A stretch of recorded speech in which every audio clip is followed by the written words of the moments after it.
ಆತ್ಮೀಯ H16 news ಅರ್ಥಾತ್ ಹೇ ಸೀತಾರಾಮ್ಗೆ ಸ್ವಾಗತ. ನಾನು ನಿಮ್ಮವ MI ಅಥವಾ ಮಲ್ಲಪ್ಪ ಜೋತವರ. ಆತ್ಮೀಯರೇ,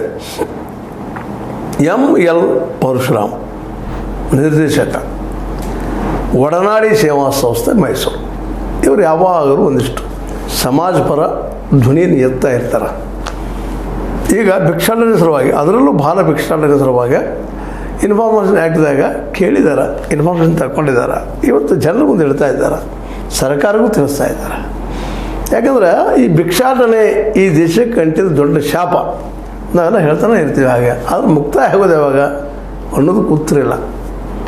ಯಾಕಂದ್ರೆ ಈ ದೇಶದಲ್ಲಿ ಎಲ್ಲರಿಗೂ ಉದ್ಯೋಗಗಳಿಲ್ಲ.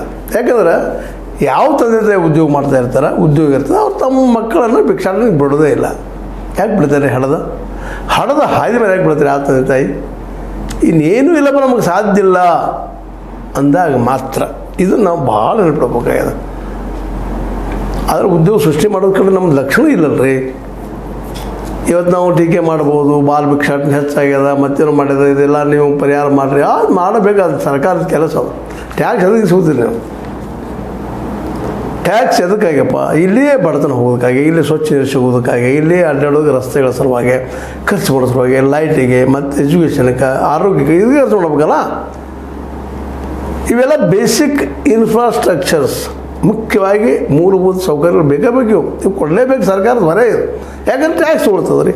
ಸುಮ್ಮನೆ ಕೊಡಂತ ಹೇಳ್ತಾ ಇರಲಿಲ್ಲ, ಏನು ದಾನ ಮಾಡ್ತಾ ಇಲ್ಲ ಯಾವ ಸರ್ಕಾರ ನಮಗೆ ಪ್ರತಿಯೊಂದಕ್ಕೂ ಟ್ಯಾಕ್ಸ್ ರೀ. ಈಗಾಗಲೇ ನಿಮಗೆ ಹಿಂದಿನ ಎಪಿಸೋಡಲ್ಲಿ ಹೇಳಿದ್ದೀನಿ, ಈ ರೋಡ್ ಟ್ಯಾಕ್ಸ್, ಅದರಲ್ಲೂ ಟೋಲ್ ಟ್ಯಾಕ್ಸ್ 5% ಏಪ್ರಿಲ್, ನಾಳಿಂದ ಶುರು, ನಾಳೆ ಬರೋ ಏಪ್ರಿಲ್ 1ರಿಂದ ಟ್ಯಾಕ್ಸ್ ಅಂತ ಹೋದ್ರಿ. ಪಾಪ ಈ ಭಿಕ್ಷಾಟನೆ, ಭಿಕ್ಷಾಟನೆ ಬಾಲ ಕಾರ್ಮಿಕರದು ಪರಿಸ್ಥಿತಿ ಬಗ್ಗೆ, ಅವ್ರ ಬದುಕಿನ ಬಗ್ಗೆ ಎಷ್ಟು ಕಾಳಜಿ ತೊಗೊಂಡಿದ್ರಿ, ಎಷ್ಟು ಬಡತನ ಹೋಗಲಿಸಿದ್ರಿ, ಎಷ್ಟು ಭಿಕ್ಷುಕರನ್ನ ನೀವು ಪುನರ್ವಸತಿ ಸ್ಥಾಪಿಸಿ ಅಲ್ಲೇ ಅವ್ರಿಗೆ ಖರೀದಕ್ಕೂ ಅನುಕೂಲ ಮಾಡಿದಿರಿ. ಅವೆಲ್ಲ ಒಂದು ಸ್ವಲ್ಪ ಡಾಟಾ ಬಿಡ್ರಿ ಹೊರಗೆ. ಯಾರಿಗಾಗಿ ಸರ್ಕಾರ? ನಮಗಾಗಿನೋ ಕಾರ್ಪೊರೇಟ್ಗಾಗಿಯೋ ಅನ್ನೋದು ಇವತ್ತು ದೊಡ್ಡ ಪ್ರಶ್ನೆ ಹೇಳ್ತಾ ಇದೆ. ಎಲ್ಲ ಕಡೆ ಜನ ಎಚ್ಚರಗೊಳ್ತಾ ಇದ್ದಾರೆ. ಅದರಲ್ಲೂ ಒಡನಾಡಿ ML ಪರಶುರಾಮ್ ಅವರು ಒಳ್ಳೆಯ ಸಾಮಾಜಿಕ ಧೋರಣೆದಂಥ ವ್ಯಕ್ತಿ. SR